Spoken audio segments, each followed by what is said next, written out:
Sir Jaime Lim, dagdag kaalaman po, baka pwede mabigyan mo kami ng tip kung paano yung sa mga breeding, ano natin, pagdating sa mga Breed. breeders natin.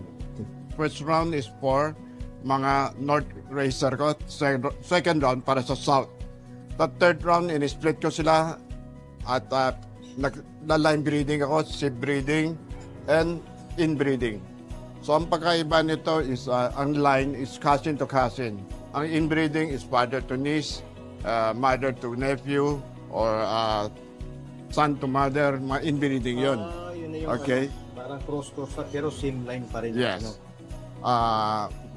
Within sila. Sila lang. Okay. Sila lang. Now, ang line breeding is yung linyada is that first generation cross to a third generation na same bloodline.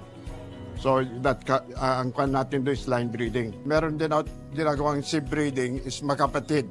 Yung overall na cock taka yung overall na yung overall na cock taka overall na hen pinapares ko dahil proven ang both cock and hen.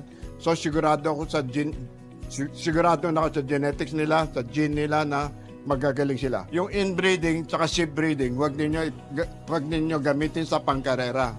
Pang stock bird 'yon.